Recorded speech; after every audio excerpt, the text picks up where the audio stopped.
sort of Hey thing. Rupa, how are you? I'm good, how are you? I'm good, thanks. I haven't done this before, so I wasn't exactly sure what I was doing, but it's all I think good. yeah, it's all good. I can see you, you can see me, we can hear each other, so I think we're fine. Are you all Welcome. well and healthy and safe? Everything good at your end? Yes, Has. I mean, obviously, the city I'm in, which is Delhi, is not one of the. I mean, it was in one of the most affected earlier, but I think it's under control. I think Mumbai is probably pretty scary at the moment, but yeah, just Is it? holding on, like all of us, I'm sure, like Yeah, all of you. yeah, exactly. Yeah, no, it's not too bad here in Perth. We haven't had any new cases for the last couple of days, but we're still in lockdown. Not allowed out. We're allowed out to exercise, essential shopping. That's about it, really. But how is it? But how have you? How has this affected you in some ways? I mean, we do. I mean, we know that you know how to keep yourself busy, but how has this impacted you in the last few weeks? It's just crazy, really. Not used to it, but in a strange sort of way, I'm actually enjoying just slowing down a little bit, staying at home, spending lots of time with the family. Because life is normally very busy, traveling in lots of places around the world, following cricket matches, coming to India for the IPL. So it's actually, as strange as it may sound, I love the travel and I love the cricket and everything, but it is actually nice just to slow down and have some time with family. So, what you've been up to the last few weeks? Has Is there something else that you've been doing to kind of rediscover something else in the last few weeks to keep yourself busy? Well, initially, no, not much. I was trying to help out with the kids' schooling. That they were all working from home, so they were working online. So that was quite funny, being a bit of a teacher. We normally go out and exercise in the mornings, go for a walk in the afternoon. So that's quite good. There was plenty of little odd jobs around the house to be done, little handyman jobs that needed, sorting out. Yeah. And yeah, just trying to keep the kids occupied initially. But just in the last couple of weeks, out of the blue, one of the state associations, the South Australian Cricket Association, they've wanted a review done into their cricket operations and their cricket in general. So I've just started doing that review process, which has been a lot of Nice. fun, hard work, very, very busy, keeping me very busy, interviewing a lot of people and finding out how it all works in South Australia. So it's been good. How's it been with the family? Do you? I want to in fact ask you. Have you enjoyed cooking at all? Would you? Is that something that you've been doing as well, on and off? A little bit. I wouldn't say I'm the greatest cook going around. Thankfully, my wife is an excellent cook, and funny enough, my kids now want to get involved in cooking as well. So I've got one daughter loves cooking and one son that loves cooking, but I've got another daughter that doesn't like cooking. So a bit of a mixture there. So I'm quite spoiled, really. I've got plenty of people wanting to cook nice food for us. By the way, one of your favorite lads from the Chennai family, of course, Juggy is on. I think I just saw him say hi, Huss, and obviously he's excited to see you. You would have been like probably in the middle of IPL now, interacting with him, missing all of that in some sense, Huss. Oh, without doubt. Yeah, I miss all the guys. I've actually been trying to stay in touch over the phone as much as I can with the guys. But yeah, definitely miss the tournament, miss the players, miss Chennai and all the fans there. So that's been a bit sad. But you never know. I'm still fingers crossed that we can get some sort of a tournament in at some stage during the year. But yeah, I love working with the guys. Juggy, what a great young kid, wanting to Yeah. learn all the time, wants to get better, and yeah, so I love just watching these guys just play with so much passion. Yeah, I mean, obviously, it would have been IPL at this time. It would have been a different scenario, but yes, that isn't. Having said that, though, we were, of course, speaking about your family, and there was this very interesting picture that I managed to see on your Insta profile, and it was very cute.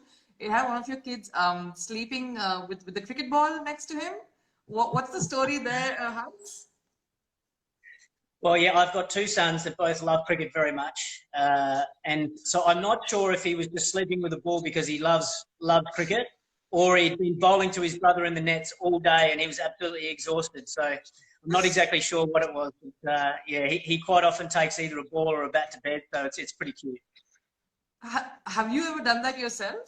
I know a lot of cricketers who have. Were you one of them? I'd be lying if I said I hadn't. I had taken the odd bat to bed every now and then when I was a kid, but that's certainly not as nat. In fact, I might have slept with my baggy green the first night I got it as well in my first Test match. Wow. See, that's cute. That's cute. Any such things that you did? How was in fact, since you mentioned the baggy green, I mean, obviously the when CSK happened and when everything was released, the yellow jersey, did it feel like you were somewhere home? Because that is, I mean, of course, the green and gold, there's nothing in comparison to that. But what was it like, the gold versus the yellow? It was a really strange experience the first time I came in.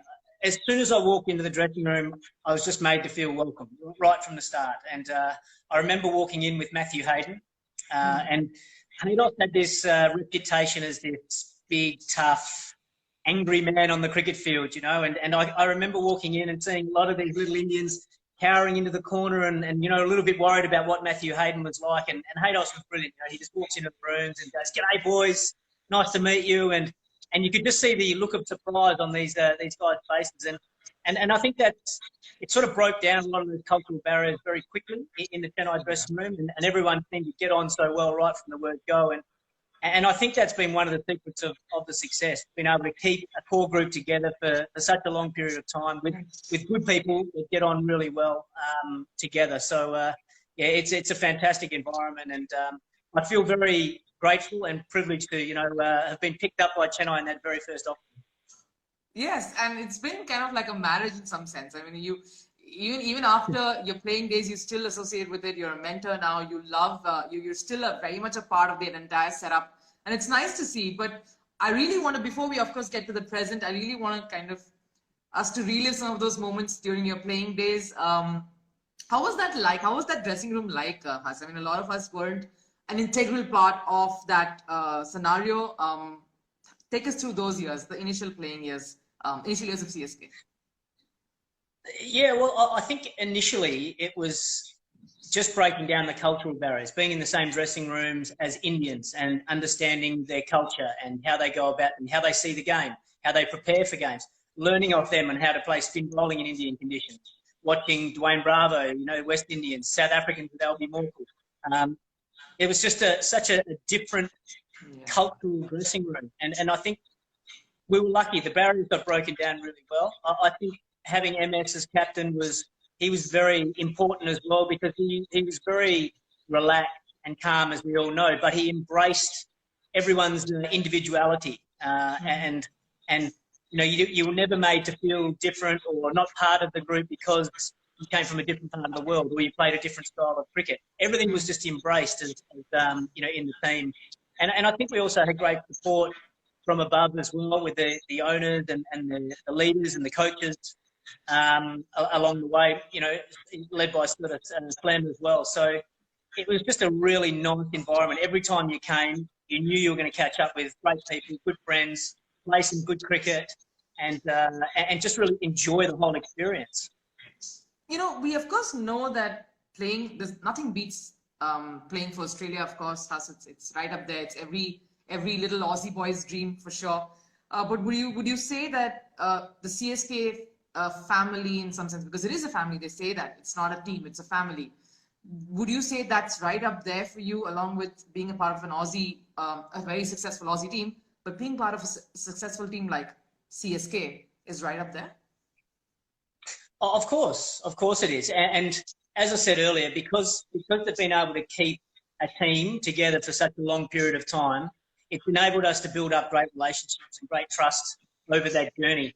And that, I think, goes hand in hand with the great success we've had as well. So, yeah, you know, there's some of my best friends in the whole world at the club that have been there the whole time. And it's great meeting you guys come in along the way as well. But those relationships and trust has been built up over a great period of time. That's as a player. Yes, you want to go out there and have success, win titles, do well yourself, but it's the friendships and the camaraderie that you make and have along the way. That's why you play the game. You know, that's the things you remember out of the game at the end of it. Like I wouldn't remember how many runs Matthew Hayden scored or how many wickets Murali got for CSK. In fact, I struggle to even remember winning games or how many titles we've won or things like that. But I remember the friendships and the camaraderie in the dressing room, and that's what means so much. You know, you did mention Murli, so I have to kind of bring out a few things from those times. And yeah, you mentioned camaraderie and friendship. So we're going to try and jog a bit of your memory, of course. You know, this is a lovely photo, and we do know, of course, from what all we've heard and spoken to people that you loved hanging out with Murli a lot. You guys would chat up a lot. This is like a cute photo of the two of you, of course, during a practice game. But yes, I love you. He is a legend. I honestly think he should be Mr. Cricket. He knows everything about the game. He can talk cricket 24/7. And we had this thing in the CSK dressing room, and because obviously we'd have a lot of bus trips and a lot of plane flights during the season, and no one in the whole team could put up with Murali for all that amount of time talking cricket all the time. So it was my job to sit next to Murali on the bus, on the plane, every single trip, and just listen to Murali just chatting away the whole time. But I loved it. You know, he's a fantastic character, and I love catching up with him to this day. Yeah, tell us a bit about you know, travel for you, especially because I know a lot of people say that, you know, they used to always see you together, always chatting cricket. How was it that he enjoyed just, you know, speaking about that? That's all he loved doing all the time, Murali? And it was the way he spoke. It's like when he was bowling, you know, he gets those big eyes running into bowl at you. It's the same when he's talking cricket. He gets animated and excited, and it's like he's talking so fast that the words can't come out fast enough.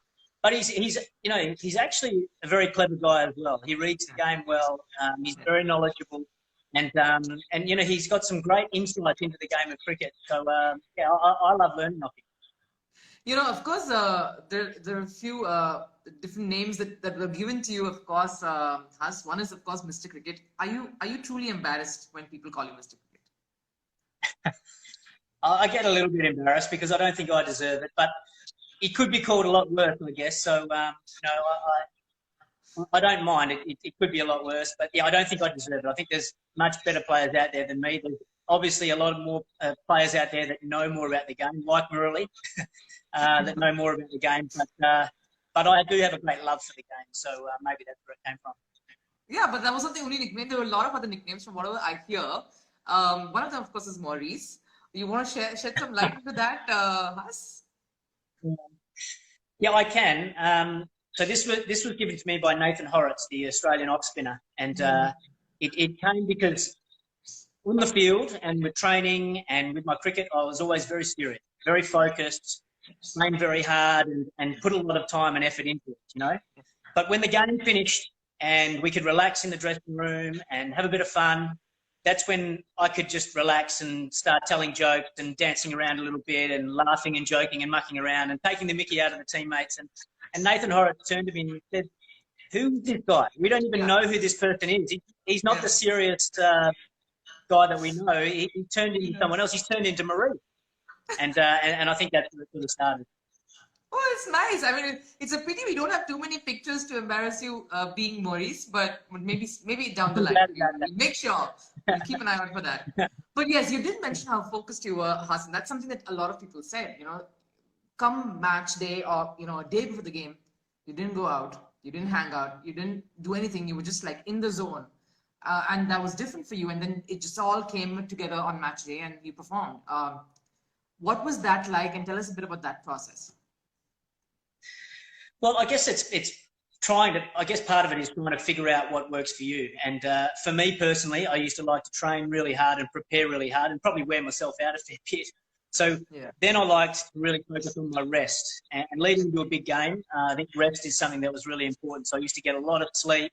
So as you say, you know, I wouldn't go out too much before a game. I wouldn't try and socialise too much. I just want to rest my body, rest my legs, rest my mind, make sure I got plenty of good food into me and plenty of sleep. So then I knew I was fueled up and ready to go for the big game the next day.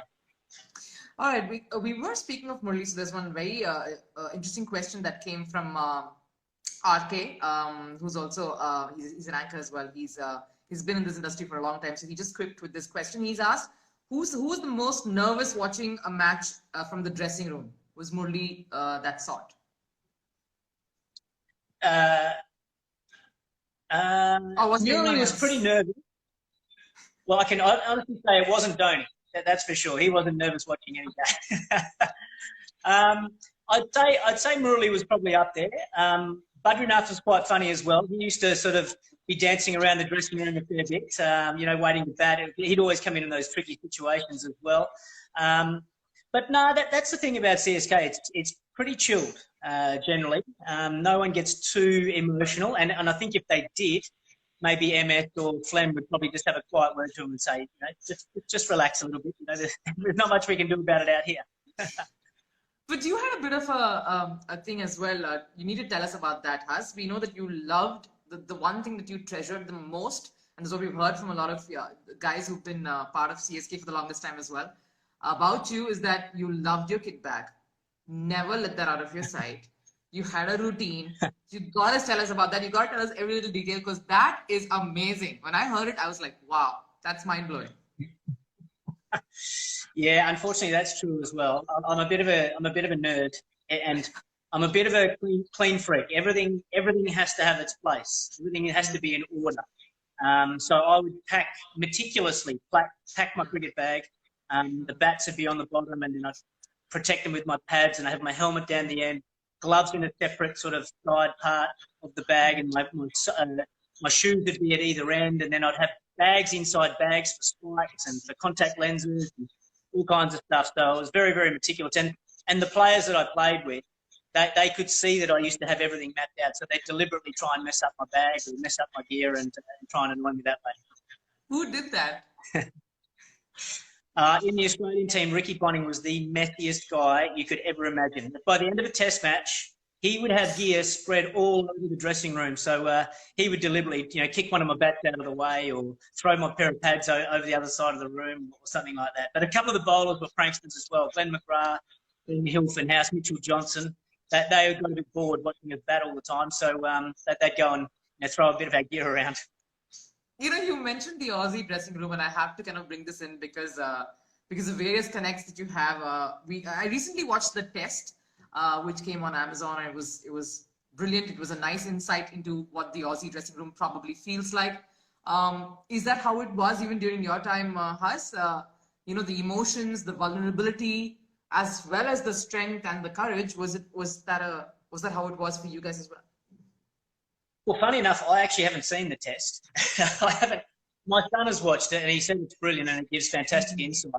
And I think you're actually doing another one. I have done a bit of coaching with the T20 team, and the cameras are literally in every single team meeting. They're in every single training session. So they literally, it is very close to what actually happens in the Australian dressing room, which I must admit I was a bit sceptical about it at the start. I was thinking, we don't want to let any secrets out of the bag here, and we don't want to let the world know about our vulnerabilities and things like that as well. So I must admit I was surprised, but from all reports, the coaches and the captain and the players have been very open to it and have actually embraced it.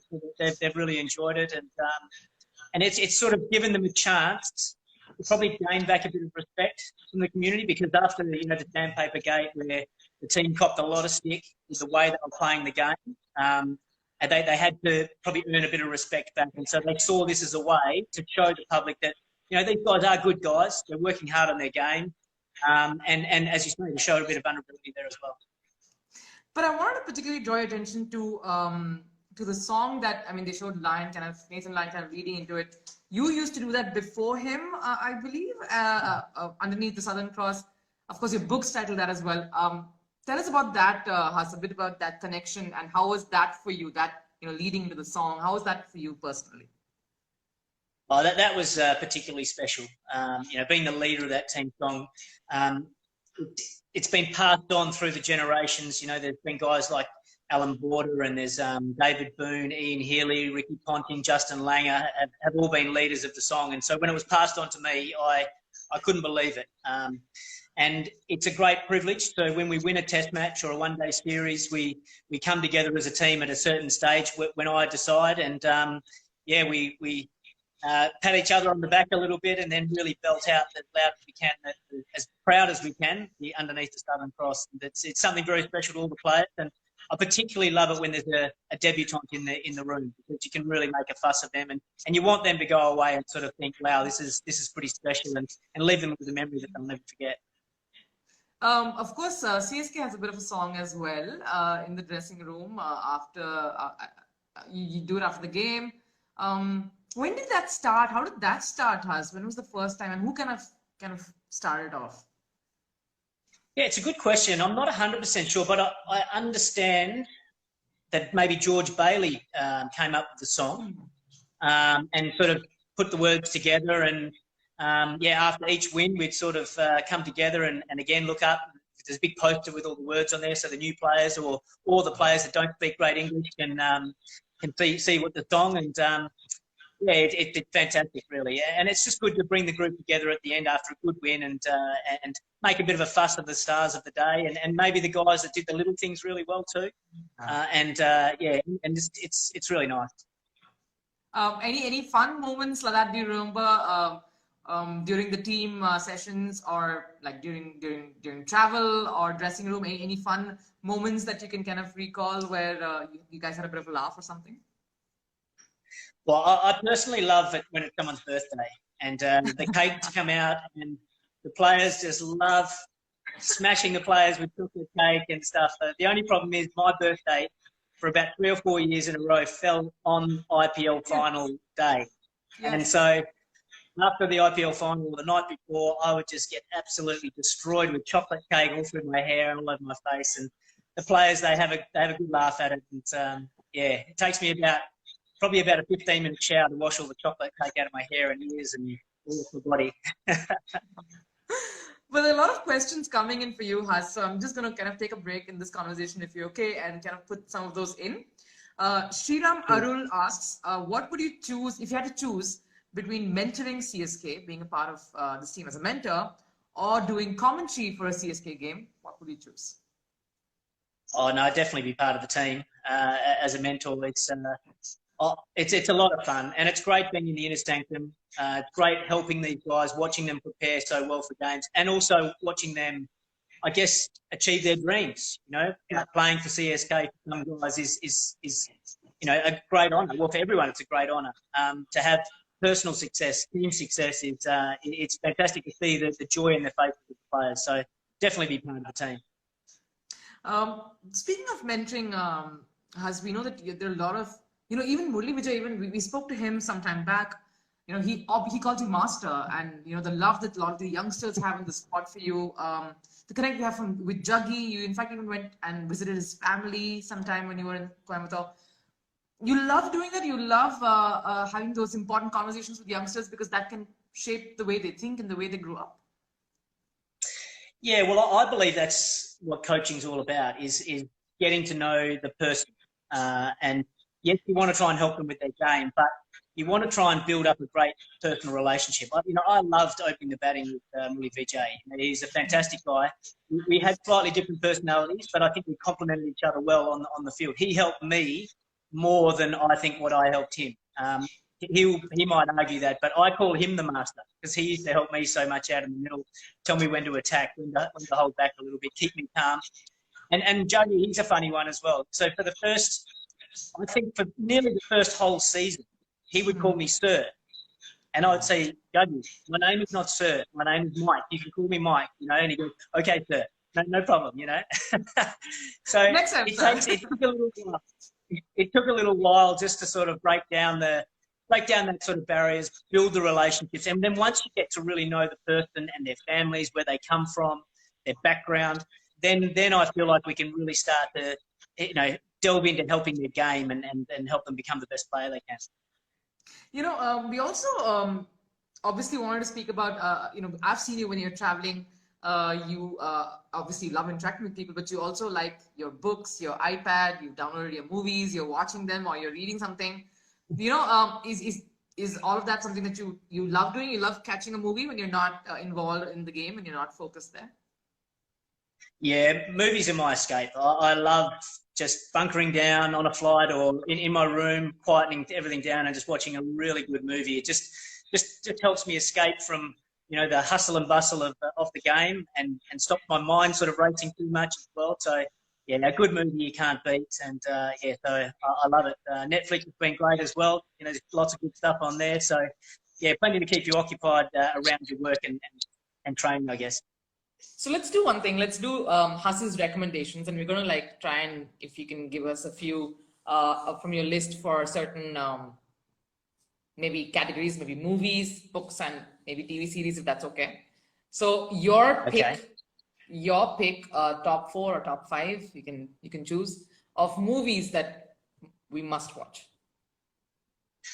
Movies, they're probably my favourite movies are American Gangster.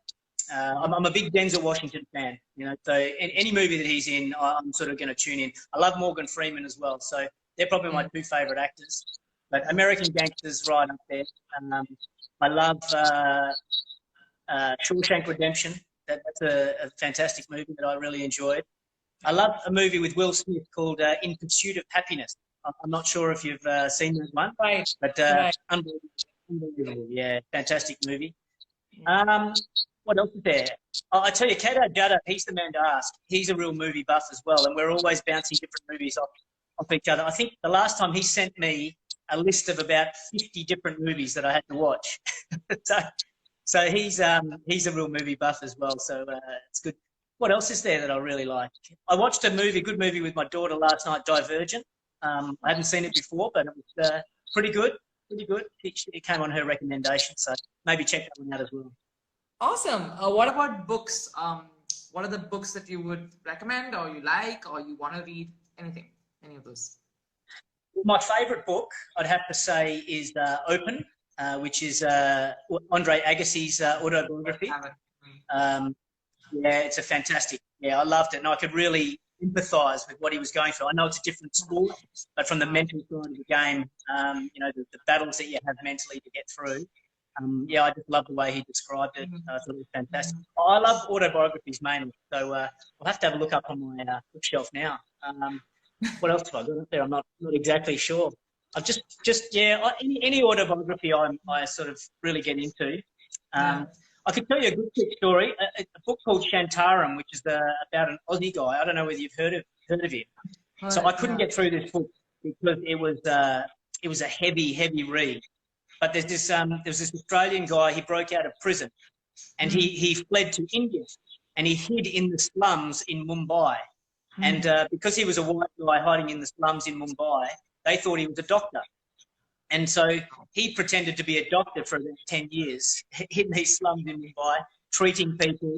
He became connected with the underground to try and get all the supplies that were required. And it was just a fascinating story. And to make it even more fascinating, I was in Mumbai playing with the Australian team, and a few of the guys were reading the book where he used to do all these dodgy deals, and it was called the Leopold Hotel. And it was literally just around the corner from our hotel. So Adam Gilchrist, myself, and a couple of the other players, maybe Michael Katzowitz might have been there as well. We went around to have a small drink at this place called Leopold in Mumbai. And the guy said, the owner there said, "Oh, you know, this place is very famous." And we said, "Yeah, of course, we know, Shantara." And he goes, "Yeah, he lives 10 minutes up the road. I'll give him a call and he'll come down." So sure enough, 15 minutes later, we're sitting at the same table with Shantara having a drink at the Leopold Cafe. It was amazing. That is freaky. What are the chances? What are the odds? Nice. That's a nice but one. I would say that was a tough book to read. It's pretty heavy. You have to be. I couldn't get through it. That's something. I mean, it's going to take a while for us because we know you love reading. What's the latest series that you're catching up on Netflix? Is there something that you're watching? I really enjoyed. I'm not a Formula One fan at all. I don't watch it, but I really enjoyed the Netflix series of Formula One. Wow.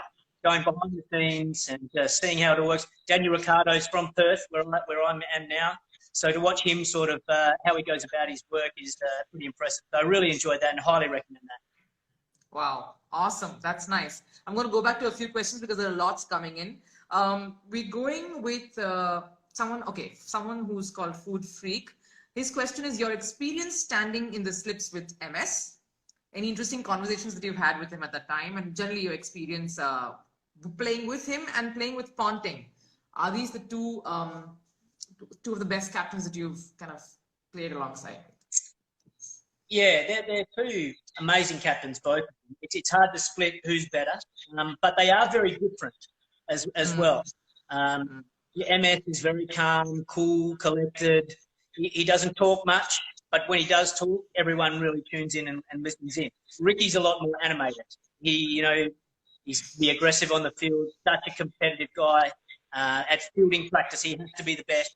He has to be the best batsman in the nets. He just is so driven, So very, very different characters, but both in their own ways very effective and motivating to the rest of the team. During your time while as a player of as part of the CSK franchise, has any particular moments or any particular innings that you enjoyed batting alongside a certain someone, or someone you enjoy batting alongside with?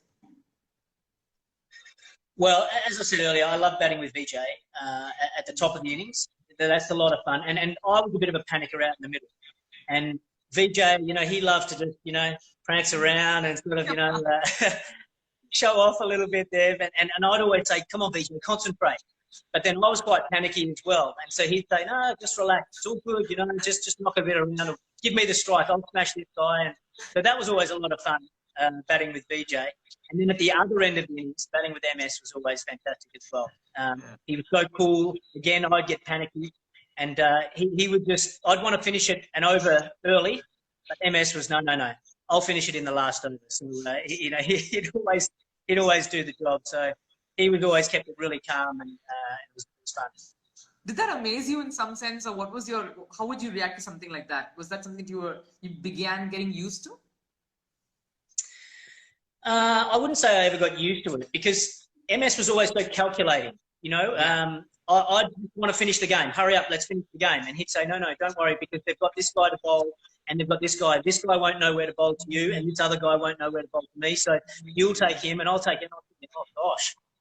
I'd never thought that much about it. But that's why I think he's probably been one of the greatest finishers, because he just analyses and knows when to attack, when to defend, and how he was going to win the game. Whereas I wasn't that smart.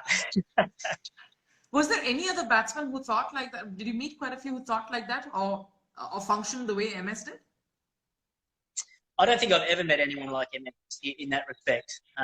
And I think to go, what's in his favour is that, yes, he's got the calculating brain to work his way through a situation, but he's also got that unbelievable power that when he needs to hit a six, he knows he can hit a six. And to have something like that in your armoury at the end is very important. So for me personally, I never had that power to just know that we need a six now, I can hit the six now. So, those two ingredients together makes him a pretty dangerous finisher.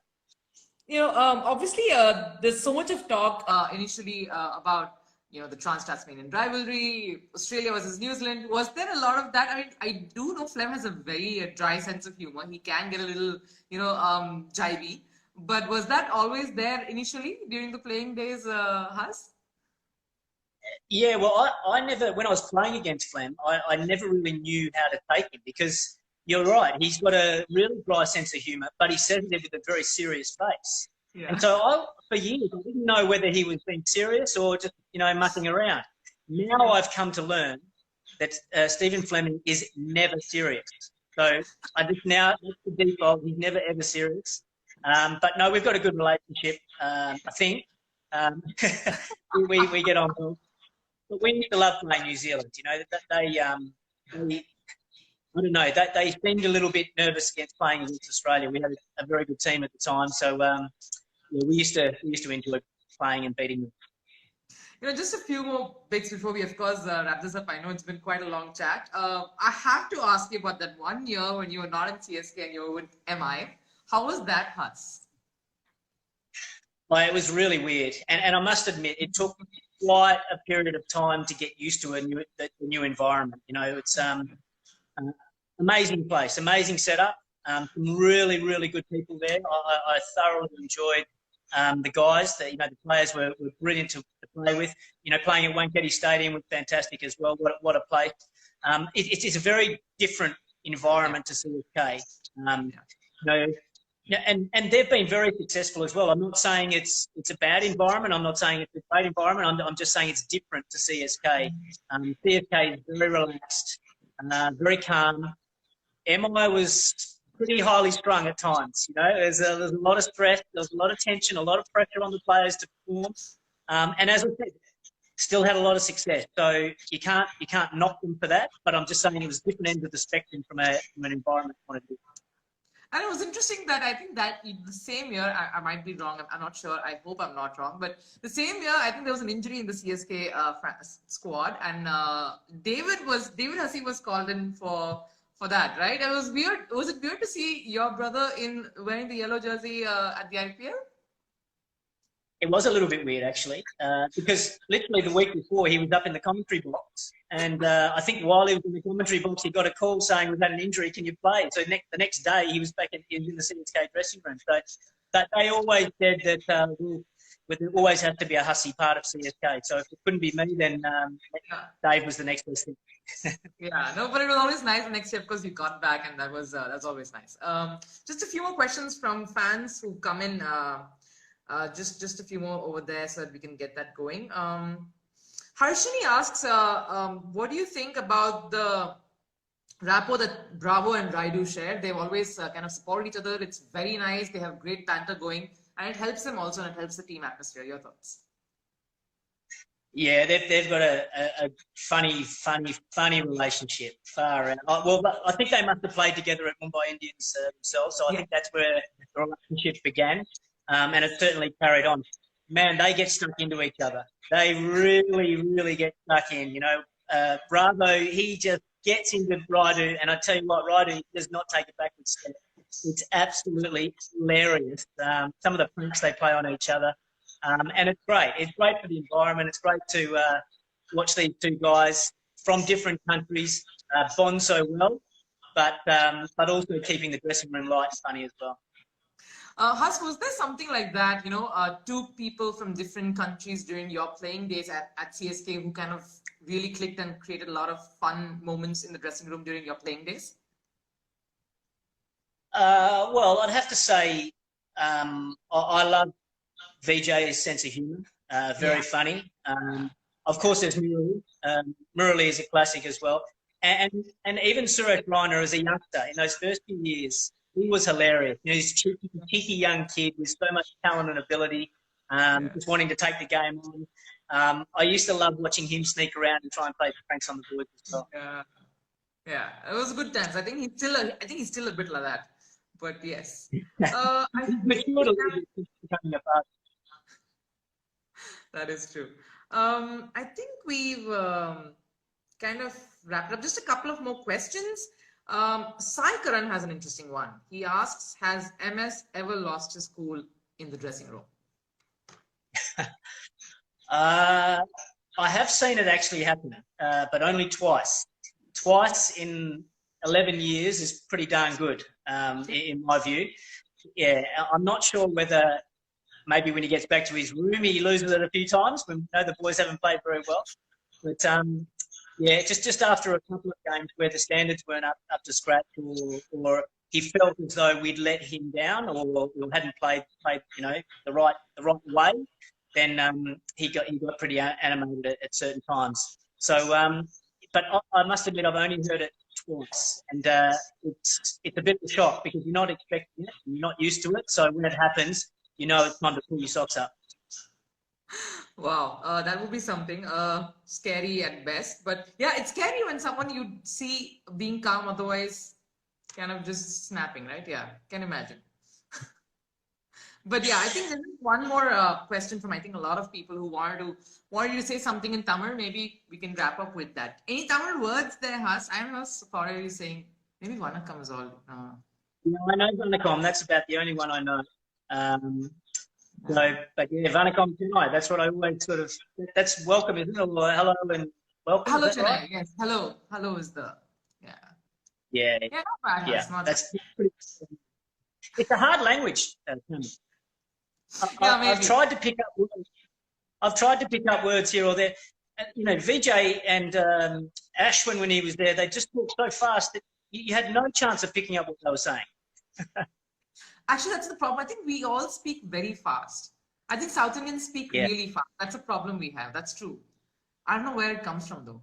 I don't know. But yeah, yeah, it's difficult for you to pick it up fast. I can understand. It's fine. But Hassan, it was really Yes. nice speaking to you. It was awesome going back down memory lane. I think totally enjoyed it. If you could just say something to the fans, probably your any thoughts you have, anything that you want to share, please, all yours. Sure. Thanks for having me,